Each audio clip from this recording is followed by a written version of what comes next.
Hello guys, good morning.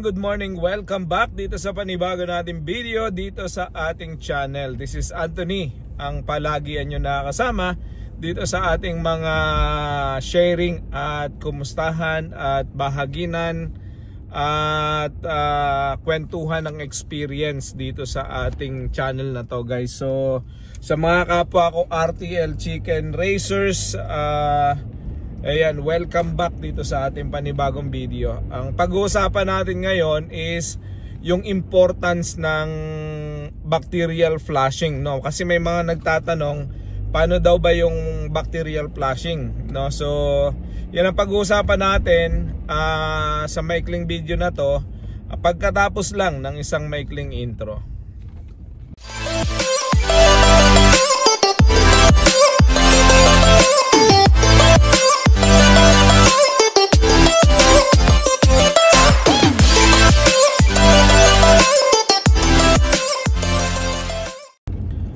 Okay guys, ayan, good morning.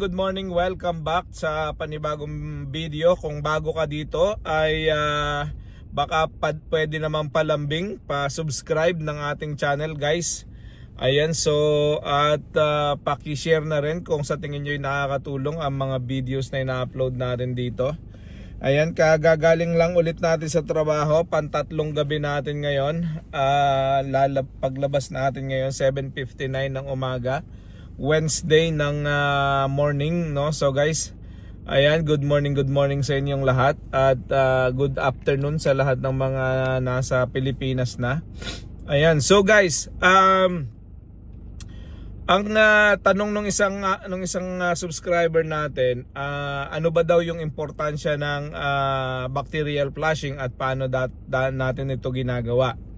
So guys, sa totoo lang, kung ang mga manok natin ay hindi, kung ito ay maayos yung ating mga kulungan, wala tayong masyadong lamok, tapos maganda yung pag-aalaga natin, kung maaari na hindi tayo gumamit ng bacterial flushing, mas maganda, no? So the less antibiotics na ibigay natin sa ating mga manok, the better, no? So pero minsan hindi natin maiwasan na kailangan talaga nating agapan yung pagkakasakit ng ating mga manok. So may mga lugar kasi na malamok, may mga lugar na hindi malinis yung tubig na naiinom ng ating mga manok.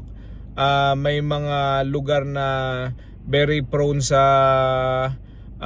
mga peste, no, sa mga sakit ng manok. So kailangan nating agapan yung mga sakit na dumadapo sa ating mga manok. So doon pumapasok yung importansya ng bacterial flushing, no? So kami regular yung bacterial flushing namin kasi ang idea ko is basically mas maganda na i-prevent na yung ating pagkakasakit ng manok instead na i-cure yung mga manok natin, kasi minsan too late na bago natin maagapan. So minsan mabilis kumalat yung sakit at nagkakaroon agad tayo ng mga mortality bago pa natin maagapan yung sakit ng ating mga manok, no? So ang idea namin is hindi mataas na dosage ng antibiotics, pero every week nagbibigay kami, no, nung tinatawag na bacterial flushing. Bacterial flushing is a method na nandyan for a reason, no? Napakarami nating mga kapwa RTL racers na nag-aalaga ng manok at gumagamit ng bacterial flushing every week, no? So yon, mas mababang dose, mas pina-flush niya yung mga bakterya na namumuo sa ating mga manok na posibleng makapagdulot ng sakit habang inaalagaan natin sila. So tayo, dahil ang ating mga manok ay nasa cage, no, napakadaling magkaroon ng hawahan ng ating mga manok sa sakit, no? So kasi magkakatabi lang sila. So 4 na manok sa isang cage, tapos isang isang cage ay 48 pieces na manok yung laman. Tapos yung ating style pa ng kulungan, ang pagpapainom natin is yung tinatawag nating open pipe drinker. So kapag ka nakainom dun yung isang manok na may sakit, posible na kumalat din yun dun sa iba pang mga manok na makakainom doon sa open pipe drinker natin, no? So yun yung isa sa mga reason bakit tayo nagbabacterial flushing, para ma-prevent na natin yung ating mga manok na nagkakaroon ng o may dumadapo na sakit na fa-flush agad natin. Iba yung tinatawag nating treatment dose at iba din yung tinatawag nating flushing na dose, no? So mas kalahati lang yung flushing ng dose.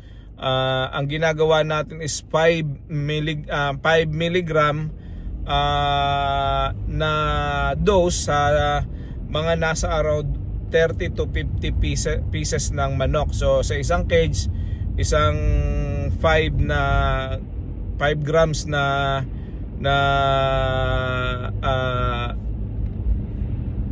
antibiotics, yun ang ating ibinibigay. So inahalo natin yung 5 grams sa 20 sa 4 na litro ng tubig, no? So doon natin inilalagay yung 5 grams sa 4 na litro ng tubig. So at pinapainom natin yan sa 30 to 50 na mga manok. So hindi ganoon katapang yung ating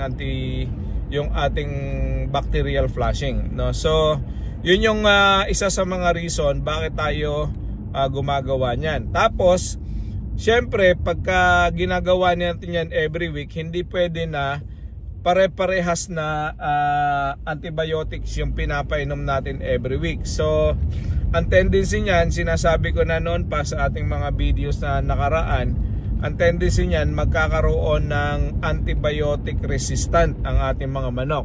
So pagka mayroon na silang sakit at nagbigay tayo ng same antibiotic, hindi natatalab yan dun sa ating mga manok dahil resistant na yung bacteria na posibleng gamutin. So hindi pwede na parehas lang. Kung Doximol yung ginagamit nyo, hindi pwedeng habang buhay sa isang buong taon puro Doximol lang yung binibigay nyo. Dapat may mga alternate na mga antibiotics na binibigay ninyo, kung amoxicillin yan, kung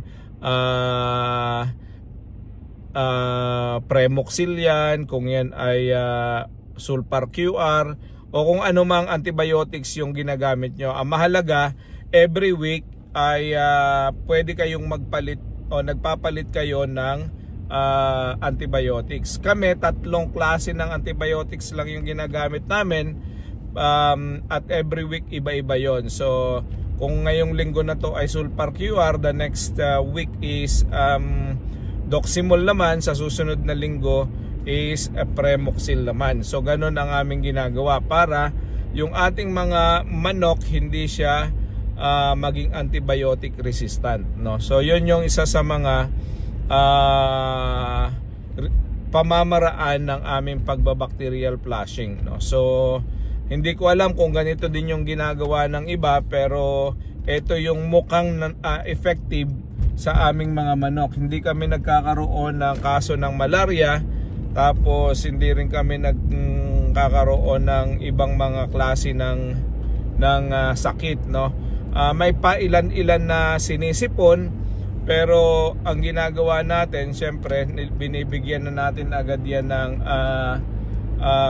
treatment dose, inihiwalay natin, pero very very minimal yung aming experience. So knock on wood, no, knock on plastic, whatever, no, sana ay tuloy-tuloy yung ginagawa natin, na tuloy-tuloy din yung hindi pagkakasakit ng ating mga manok, kasi yun yung nakita namin na effective, no. So noong buong tag-init, ginawa na namin to, no. So ngayong naging tag-ulan, malakas ang ulan, malakas ang hangin, malakas ang malamig ang panahon, awa naman ng Diyos, hindi nagkakasakit yung aming mga manok. So natutuwa naman ako kasi naging effective yung aming treatment.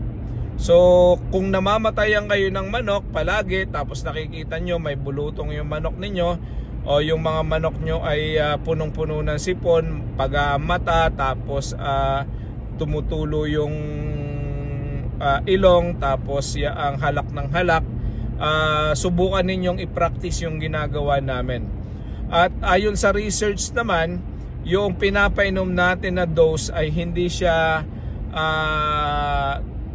ganon katapang para makaapekto sa mga tao pag kinain nila yung itlog, no? So walang scientific basis para sabihin na naiipasa ng mga manok sa itlog at naglalasang antibiotic yung itlog. At the same time, wala ding basis doon sa sasabihin na naiipasa yung antibiotic sa tao kapag pinainom ng antibiotics regularly yung ating mga manok. So yun guys, yun lang ang tip natin ngayong araw na to. Bakit importante yung bacterial flushing? Ikalawa is basically paano natin gagawin, paano natin ipapractice yung bacterial flushing. Yung mga binanggit ko sa inyo, hopefully makatulong yan sa inyo at hopefully ay magbigay din ito ng protection sa inyong mga alagang manok para na sa ganon hindi tayo tumaas yung mortality. Kami may mga mortality kami pero hindi sa sakit yung mortality. Kalimitan sa dehydration, minsan prolapse, yun yung mga mortality namin na minsan hindi mo rin maiwasan na magkakaroon ka ng mga ganyan sa mga farm natin, no?